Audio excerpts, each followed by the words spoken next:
بسم اللہ الرحمن الرحیم الحمد للہ رب العالمین والصلاة والسلام علی سید المرسلین محمد ابن عبداللہ الامین وعلی آلہ وصحبہ اجمعین اما بعد۔ حضرات،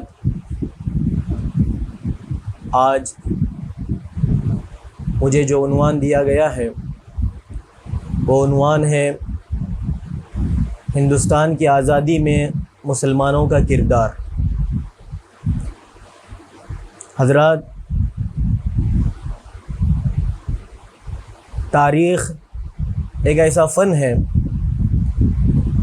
جس کی معلومات اگر کسی قوم کے پاس ہو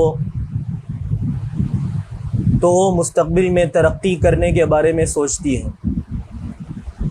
اور اگر کسی قوم کا تعلق، اگر کسی قوم کا کنیکشن اپنے ماضی سے کٹ جائے تو پھر وہ مستقبل کی طرف سوچ نہیں سکتے، وہ بلند پرواز نہیں کر سکتے، وہ قوم ڈوب جاتی ہے، مرنے کے قریب ہوتی ہے، پھر ان سے کسی اچھی چیزوں کی توقع نہیں رکھی جا سکتی۔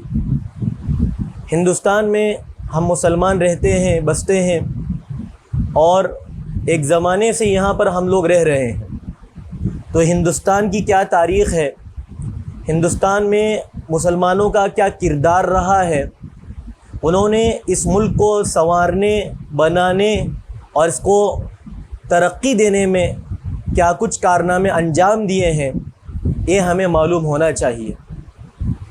یہ ایسا عنوان نہیں ہے کہ 15 اگست یا 26 جنوری کا موقع آیا اور ہم نے اس کے بارے میں کوئی چیزیں سن لی، یہ بس اتنا کافی نہیں ہے، بلکہ عنوان ایسا ہے کہ ہمیں ایک بہترین شہری بن کر رہنے میں اور اپنے جو فرائض ہیں اس کو ادا کرنے میں ہمیں اپنے تاریخ کو بھی جاننا پڑے گا۔ تاریخ سے اگر ہمیں واقفیت ہوگی تو ہم پورے اعتماد کے ساتھ، پورے ولولے کے ساتھ، جذبے کے ساتھ ہم اس ملک کی خدمت کر سکیں گے۔ اگر تاریخ سے ہمارا واسطہ کٹ گیا، ہمارا تعلق کٹ گیا، تو پھر ہم سر اٹھا کر جینے کے بھی لائق نہیں رہیں گے۔ ہماری مسلمانوں کی تاریخ ہندوستان کے اندر خاص طور پر بہت روشن ہے، بہت تابناک ہے۔ ایسی تاریخ ہے کہ اگر صحیح اس کا ادراک دوسری قوموں کو ہو جائے اور وہ یہ شوق کرنے لگیں اور یہ سوچنے لگیں کاش یہ تاریخ ہماری ہوتی، کاش یہ ماضی، یہ پاسٹ ہمارا ہوتا، اتنا برائٹ اور اتنا تابناک ہمارا ماضی ہے۔ ہندوستان میں مسلمان کب آئے، ہندوستان میں مسلمان کیسے آگے بڑھے، ہندوستان میں مسلمانوں کی آبادی کیسی بڑھی، یہ بھی ایک حقیقت ہے کہ ہندوستان میں نبی کریم صلی اللہ علیہ وسلم کے زمانے سے ہی یہاں پر مسلمانوں کی آبادی شروع ہو چکی تھی۔ عرب حضرات یہاں آتے تھے، بعض وہ حضرات بھی تھے، واقعات میں ملتا ہے، تاریخ کی کتابوں میں ملتا ہے کہ انہوں نے نبی کریم صلی اللہ علیہ وسلم کا چاند کو جو 2 ٹکڑے کرنے کا معجزہ تھا انہوں نے دیکھا تھا۔ کیرلا کے اندر ایک بادشاہ تھا، اس نے اس کا مشاہدہ کیا، اور روایات میں ملتا ہے کہ وہ مسلمان ہوا، نبی کے پاس گیا، ان سے بات کی، لیکن واپسی پر اس کا انتقال ہو گیا۔ وہیں سے اسی زمانے سے ہندوستان میں مسلمان شروع ہو گئے، خاص طور پر جنوب کے اندر۔ شمال کے اندر جو مسلمان آئے ان کا تعلق ذرا سے سالوں کے بعد کا ہے، لیکن جنوب کے اندر جو مسلمان آئے، آج بھی کیرلا کے اندر اور کونکن کے علاقوں کے اندر جو مسجدیں پائی جاتی ہیں وہ اسی زمانے کی پائی جاتی ہیں۔ معلوم ہوا کہ ہندوستان میں جو اسلام داخل ہوا وہ تجارت کے راستے سے، اخلاق کے راستے سے اور دعوت کے راستے سے داخل ہوا، اور جو محمد بن قاسم اور ان کے دوست احباب اور ان کی فوج سے جو یہاں پر اسلام آیا وہ تو عراق، ایران کے راستے سے اور جنگوں کے ذریعے سے آیا، لیکن اس میں بھی انہوں نے کسی کو زبردستی نہیں کی، بلکہ اخلاق کا ایسا مظاہرہ کیا کہ غیر مسلم بھی ان کی اخلاق سے متاثر ہوئے بغیر نہیں رہے، اور انہوں نے برملا کہا کہ جب وہ جانے لگے، محمد بن قاسم واپس جانے لگے اور امیر المومنین ان کو واپس بلایا، تو یہیں کے غیر مسلم کہنے لگے ہم آپ کو جانے نہیں دیں گے۔ لیکن جب انہوں نے اصرار کیا کہ امیر کا حکم ہے، ماننے کے بغیر چارہ نہیں، تو انہوں نے کہا کہ اگر آپ کو جانا ہی ہے تو ہم آپ کا ایک مجسمہ بنائیں گے اور اس مجسمے کو یا دیکھتے رہیں گے یا اس کی عبادت کرتے رہیں گے۔ یہ اخلاق کا مظاہرہ انہوں نے کیا۔ اب محمد بن قاسم رحمۃ اللہ علیہ کے بعد ایک لمبا سلسلہ ہے، 1000 سالوں تک مسلمانوں نے ہندوستان پر یا تو مکمل طور پر یا پھر الگ الگ ہندوستان کے علاقوں پر مسلمانوں نے حکومت کی، اور یہ دور ایسا رہا کہ جس میں مذہبی جھگڑے، مذہبی بھید بھاؤ، آپس میں جو رواداری کے خلاف کام ہوتے ہیں، ایسے کوئی بھی چیزیں نہیں ہوئی۔ تاریخ کے اندر ایک بھی واقعہ، سنگل واقعہ ایسا نہیں ملتا جو مسلمانوں اور ہندوؤں کے درمیان ہوا ہو صرف اور صرف مذہب کی بنیاد پر۔ جنگیں ہوئیں لیکن مسلمانوں کے ساتھ غیر بھی تھے، غیروں کے ساتھ مسلمان بھی تھے، اور وہ جنگیں صرف اور صرف سیاسی فوائد کے لیے ہوئی، اس کے علاوہ دینی فوائد کے لیے، دینی بنیاد کے لیے کبھی نہیں ہوئی۔ اور 1000 سالہ اس تاریخ کے اندر کبھی کوئی فتنہ فساد دین کے نام پر نہیں ہوا، بلکہ جو مسلمان بادشاہ تھے انہوں نے رواداری کا مظاہرہ کیا۔ یہی جو ہمارے سلطان اورنگزیب عالمگیر رحمۃ اللہ علیہ ہیں کہ ان کو کتنا کٹر کہا جاتا ہے، سمجھا جاتا ہے، حقیقت تو یہ ہے کہ کتابوں میں لکھا ہے کہ ان کی فوج کے اندر، ان کے محل میں اور ان کے بڑے بڑے عہدوں پر 100 سے زائد غیر مسلم بڑے بڑے عہدوں پر فائز تھے۔ یہ حقیقت ہے، آپ کتابیں کھول کر دیکھیے، اس میں آپ کو یہ چیزیں ملیں گی۔ الگ الگ عہدے تھے، الگ الگ عہدوں پر 100 سے زائد غیر مسلموں کو انہوں نے جگہ دی تھی۔ اکبر جو مسلمان تھا لیکن اس نے غیروں کے لیے بھی، مندروں کے لیے بھی، اور خود اورنگزیب عالمگیر رحمۃ اللہ علیہ نے بھی مندروں کے لیے پیسے دیے، اس کے لیے زمینیں دی اور بہت کچھ کیا۔ تو رواداری کی یہ جو چیز تھی پورے اسلامی دور کے اندر ہر جگہ دکھتی تھی، یہاں تک کہ آخر میں ٹیپو سلطان شہید رحمۃ اللہ علیہ جب آئے تو انہوں نے بھی رواداری کا مظاہرہ کیا۔ ایک فوج جو ہندوستانیوں کی تھی، جس کے اندر مسلمان بھی تھے، مراٹھے بھی تھے، دوسرے بھی تھے، انہوں نے جب ٹیپو سلطان شہید رحمۃ اللہ علیہ سے وہ ہار گئے، ہارنے کے غم میں، اس کے غصے میں جب وہ جا رہے تھے تو ان کی حکومت کے زیر تحت ماتحتی میں جو مندر آتی تھی اس مندر کو انہوں نے توڑ دیا۔ شرنگیری کا یہ واقعہ ہے، جب وہاں کا پنڈت ٹیپو سلطان شہید رحمۃ اللہ علیہ کے پاس گیا تو انہوں نے کہا کہ نہیں، آپ کے ساتھ ظلم نہیں ہوگا، آپ کی مندر دوبارہ تعمیر کی جائے گی، اور انہوں نے مندر دوبارہ تعمیر کرنے کا حکم دیا اور مندر تعمیر کی گئی۔ تو یہ سب چیزیں رواداری کا مظاہرہ کیا گیا، علم کے اعتبار سے ہو، اخلاق کے اعتبار سے ہو، عدل و انصاف کے اعتبار سے ہو، رواداری کے اعتبار سے ہو۔ مسلمانوں کا یہ دور بالکل سنہرا دور تھا۔ پھر انگریز آئے، انگریزوں نے جب ہندوستان میں مداخلت کی، تجارت کے بہانے آئے، اب گھسنے لگے، اب ہر جگہ وہ فتنہ فساد کرنے لگے۔ ڈیوائڈ اینڈ رول کی پالیسی انہوں نے اختیار کی کہ ان دونوں کو آپس میں لڑاؤ اور ان دونوں پر حکومت کرو۔ جب انہوں نے یہ پالیسی اختیار کی تو وہیں سے ہندوستان میں مسلمانوں اور ہندوؤں کے درمیان ذرا سا فاصلہ ہوا، وہ بھی انگریزوں کے آنے کے بعد اور ان کی چال بازی کے نتیجے میں۔ جب انگریز ہندوستان میں آئے تو ہندوستان میں آنے کے بعد پہلے دن سے مسلمانوں نے کوشش کی کہ انگریزوں کو یہاں سے پھینک دے، باہر پھینک دے، کسی طور سے ان کو باہر کر دے۔ سب سے پہلے 1757 کے اندر، یہ میں 1857 کی بات نہیں کر رہا ہوں، 1947 کی بات نہیں کر رہا ہوں، 1757 کے اندر تقریباً 200 سال پہلے آزادی کے اس وقت نواب سراج الدولہ نے جب محسوس کیا کہ انگریز ایک ناسور کی حیثیت اختیار کر رہا ہے، پورا ملک اس سے ٹوٹ جائے گا، بکھر جائے گا، منتشر ہو جائے گا، پورا ملک غلام بن جائے گا، تو انہوں نے اپنی جان کی بازی لگائی۔ لیکن خدا کا کرنا ایسا ہوا کہ وہ شہید ہو گئے، ان کے ساتھی ہار گئے، یہ خدا کی مرضی تھی، وہ جنگ ہار گئے۔ لیکن مسلمان خاموش نہیں بیٹھے۔ 1757 کی بات ہے، اس کے بعد 1757 کے بعد میسور کے جو حکمراں تھے نواب حیدر علی، انہوں نے محسوس کیا کہ یہ چیز شمال سے بڑھتے بڑھتے جنوب تک پہنچ رہی ہے۔ میسور اور آس پاس میں ان کی حکومت تھی، انہوں نے محسوس کیا، 2 جنگیں لڑیں اور اچھی جنگیں لڑیں، انہوں نے انگریزوں کو بہت تنگ کر کے رکھا، انگریز بالکل پریشان ہو گئے تھے۔ لیکن ان کا انتقال ہو گیا۔ ان کے بعد لائق باپ کا لائق بیٹا یعنی کہ ٹیپو سلطان شہید رحمۃ اللہ علیہ، وہ وہاں کے بادشاہ بنے۔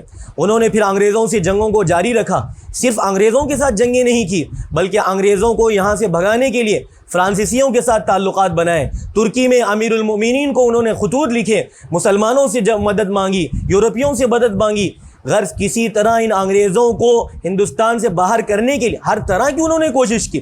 لیکن خدا کا کرنا ایسا ہوا کہ ہندوستانیوں نے ان کے ساتھ دغا بازی کی اور وہ بھی شہید ہو گئے. 1799 کے اندر وہ بھی شہید ہو گئے. لیکن مسلمان خاموش بیٹھنے والے نہیں تھے. ایک کے بعد ایک حکمراں شہید ہو رہے ہیں اور ان کی جانوں کا نذرانہ پیش کر رہے ہیں, جامِ شہادت نوش فرما رہے ہیں. مسلمان خاموش بیٹھنے والے نہیں تھے. 1803 کے اندر جب شاہ عبدالعزیز رحمۃ اللہ علیہ نے محسوس کیا کہ انگریز اب دہلی پر قابض ہو گئے, دہلی کے جو بادشاہ تھے وہ بالکل نام کے تھے, کٹ پتلی کی حیثیت ان کی تھی, تو انہوں نے اعلان کیا کہ ہندوستان میں اسلام اب آزاد نہیں رہا, اب ہندوستان میں اسلام پر عمل کرنے کے لیے کوئی آزادی باقی نہیں رہی. پہلے کی طرح ہندوستان دارالامن نہیں رہا, اب ہندوستان دارالحرب بن گیا. اب مسلمانوں پر ضروری ہے کہ ان انگریزوں سے ہندوستان کی زمین کو صاف کیا جائے, پاک کیا جائے, ان کے خلاف جنگوں کو شروع کیا جائے. انہی کے فتوے پر لبیک کہتے ہوئے سید احمد شہید رحمۃ اللہ علیہ اٹھ کھڑے ہوئے. کچھ بھی اسباب نہیں تھے, زیادہ ساتھی بھی نہیں تھے, لیکن دلوں کے اندر ایک جذبہ تھا, ولولہ تھا, اور ہندوستان کو انگریزوں سے آزاد کرنے کا ایک جذبہ تھا ان کے اندر. تو انہوں نے اپنے لوگوں کو جمع کرنا شروع کیا. اس کے لیے انہوں نے غیروں کے ساتھ بھی روابط کیے, جو غیر مسلم حضرات تھے اور ان کی حکومتیں چلتی تھی, ان کے ساتھ بھی انہوں نے تعلقات بنائے اور ان سے کہا دیکھیے کسی صورت میں انگریزوں کو یہاں سے بھگائیں, بعد میں کون حکومت کرے گا, کیا ہوگا, بعد میں دیکھا جائے گا. لیکن خدا کا کرنا ایسا ہوا کہ ان کو صحیح طور پر کسی کی مدد نہیں ملی اور وہ ہندوستان سے باہر چلے گئے. افغانستان کی جو سرحدیں وہاں پر چلے گئے تاکہ افغانستان سے بھی مدد ملے, پیچھے ترکی سے بھی مدد ملے, دوسرے ملکوں سے بھی مدد ملے. لیکن 6 سال تک انہوں نے کوششیں کی. 6 سال کے نتیجے میں بہت کچھ اثر ہوا, لیکن خدا کا کرنا ایسا, خدا کی مصلحت تھی کہ وہ دوسروں کے خلاف, جو مسلمانوں کو تنگ کر رہے تھے, ان کے خلاف لڑتے لڑتے شہید ہو گئے. لیکن جو باقی لوگ تھے انہوں نے ہمت نہیں ہاری, جو بھی تھے ہندوستان میں وہ گھس گئے اور مختلف علاقوں میں جا کر انہوں نے انگریزوں کے ناک میں دم کر کے رکھ دیا. یہ 1821 سے 36 تک کی بات ہے. یہ سید احمد شہید رحمۃ اللہ علیہ کے جو احباب بچ گئے تھے وہ پورے ہندوستان میں پھیل گئے. انہوں نے انگریزوں کے خلاف چال چلی اور بہت سارے منصوبے کیے اور بہت حد تک کامیاب بھی ہوئے. لیکن انگریزوں نے ان پر جو ظلم کیا اور ان پر جو مصیبتیں ڈھائیں, اس کے باوجود بھی وہ خاموش نہیں رہے. ان کے گھروں کو مسمار کیا گیا, ان کی جائیدادوں کو ضبط کیا گیا, ان کو اٹھا کر کالا پانی میں ڈال دیا گیا, یہاں تک کہ بعض حضرات کو 18 سالوں تک جیل کے اندر رکھا گیا اور بعض حضرات کو سولی پر لٹکایا گیا. ان کے گھر مسمار کیے گئے, ان کی جائیدادیں ضبط کی گئیں, یہاں تک کہ ان کی جو جگہیں ہوتی تھی وہاں پر وہ ہل چلا دیا کرتے تھے اور عبرت کا نشان بنایا کرتے تھے. یہی وہ نتیجہ ہے کہ سید احمد شہید رحمۃ اللہ علیہ کے جو احباب بچ گئے تھے, بچے کچے ساتھی تھے, انہوں نے ہندوستان کے اندر روح پھونکی اور 1857 کے اندر جو جنگ ہوئی وہ اسی کا نتیجہ تھا. مسلمانوں کے آخری بادشاہ بہادر شاہ ظفر تھے. انہوں نے ان کے عالم کے نیچے, جھنڈے کے نیچے ہندو بھی مسلم بھی تمام لوگ جمع ہو گئے اور انہوں نے سور پھونک دیا پورے ہندوستان کے اندر. وہ جنگ شروع ہو گئی میرٹھ سے اور دہلی, آگرہ, تمام علاقوں میں, لکھنؤ وغیرہ میں پھیل گئی.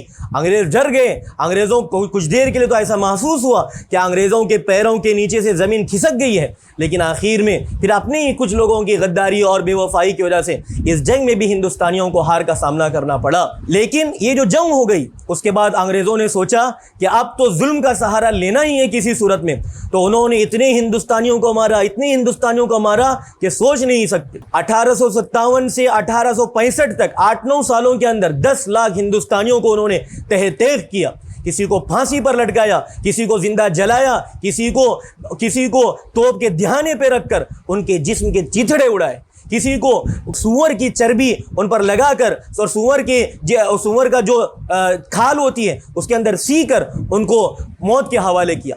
الگ الگ طرح کی شکلوں سے, الگ الگ طریقے سے انہوں نے مسلمانوں کو ستانے کی کوششیں کی. اس میں غیر مسلم حضرات بھی تھے, لیکن بعض انگریز مورخین نے لکھا ہے کہ اس میں پیش مسلمان ہی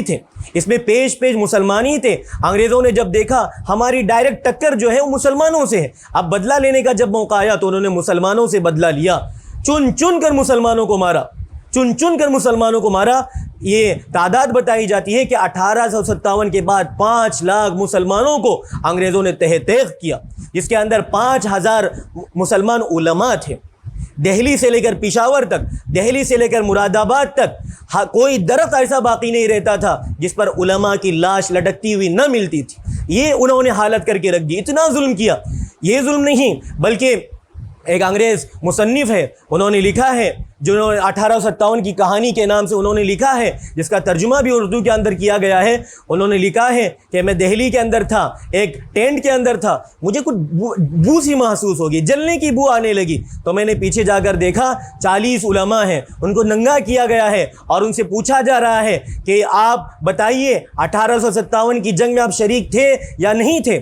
اگر آپ کہیں گے کہ آپ شریک نہیں تھے، آپ کو آزاد کیا جائے گا، اگر آپ کہیں گے کہ ہم شریک تھے تو آپ کو زندہ جلا دیا جائے گا۔ وہ انگریز مورخ لکھتا ہے جس کا نام تھامسن تھا، وہ لکھتا ہے کہ سب علماء نے اپنی جان کو دینا قبول کیا، قسم کھا کر کہتا ہے کسی ایک نے بھی وہاں پر بے وفائی نہیں کی، کسی ایک نے بھی معذرت نہیں کی، سب زندہ جل گئے، لیکن کوئی بھی ایک قدم اپنی وفاداری سے پیچھے ہٹنے کے لیے تیار نہیں ہوئے۔ اتنی زیادہ قربانیاں دی مسلمانوں نے۔ پھر 1857 کے بعد جب مسلمانوں نے دیکھا کہ انگریز یہاں پر اپنے اس ملک پر فتح یاب ہو چکے ہیں، لیکن اپنی تہذیب کو بھی یہاں پر نافذ کر رہے ہیں، اپنا کلچر نافذ کر رہے ہیں، اپنا دین نافذ کر رہے ہیں، تو علماء سر جوڑ کر بیٹھے، کیا کریں گے؟ ایک طرف تو انگریز فتح یاب ہیں، غلبہ ان کا ہے، لیکن دوسری طرف تہذیب کا بھی طوفان ہے، کیا کیا جائے؟ تو مولانا قاسم نانوتوی رحمۃ اللہ علیہ اٹھے، انہوں نے دارالعلوم دیوبند قائم کیا۔ اسی طرح مولانا محمد علی مونگیری رحمۃ اللہ علیہ اٹھے اور انہوں نے دارالعلوم ندوۃ العلماء قائم کیا، اور کئی ادارے قائم کیے گئے تاکہ انگریزوں کے یہ جو تہذیب کا فتنہ ہے اس سے بچا جائے۔ اور یہیں سے دارالعلوم ندوۃ العلماء ہو اور دارالعلوم دیوبند ہو یا پھر علی گڑھ کے جو فاضل تھے اور دانشور حضرات تھے، پھر یہی لوگ کھڑے ہوئے، جس کے اندر بہت سارے فاضلین تھے جن کا میں نام لیتا ہوں۔ انہوں نے پھر 1947 تک اس عمل کو جاری رکھا۔ دارالعلوم دیوبند کے سب سے پہلے شاگرد جو تھے مولانا محمود الحسن دیوبندی رحمۃ اللہ علیہ، جن کو شیخ الہند کا نام دیا گیا، بوڑھے تھے، انگریزوں نے ان کو پکڑا مکے کی سرزمین میں اور حجاز کی سرزمین میں، اور ان کو 4 سالوں تک قید کر کے رکھا۔ ان کے ساتھ مولانا حسین احمد مدنی رحمۃ اللہ علیہ تھے، 4 سالوں تک مالٹا کی جیل کے اندر وہ رہے۔ ایسی ٹھنڈی تھی وہاں پر، انگلینڈ کی ٹھنڈی اور یورپ کی طرف کی ٹھنڈی، یہ سب جانتے ہیں، لیکن ان کے پاس ایک پھٹے پرانے ایک چادر کے سوا کوئی کچھ بھی نہیں تھا۔ وہاں وہ برداشت کرتے تھے۔ پیرانہ سالی ہے اور کمزوری ہے، مسلمانوں کے رہبر اور رہنما ہیں، اس کے باوجود کوئی رحم نہیں کیا گیا۔ 4 سالوں کے بعد جب وہ آئے تو انہوں نے جمعیت علماء کی بنیاد رکھی اور بہت کچھ کام کیا۔ جب ان کا انتقال ہوا 1920 میں، ان کے جو شاگرد رشید تھے، محبوب شاگرد تھے مولانا حسین احمد مدنی رحمۃ اللہ علیہ، مدینے میں جن کے دروس ہوا کرتے تھے، دارالعلوم دیوبند میں جو شیخ الحدیث تھے، انہوں نے یہ سوچا کہ میں شیخ الحدیث ضرور ہوں، حدیث کا مجھے درس دینا ہے، مجھے مسلمانوں کی علمی رہنمائی کرنی ہے، لیکن یہ مسئلہ انگریزوں کو ہندوستان سے بھگانے کا مسئلہ یہ کوئی کم مسئلہ نہیں ہے۔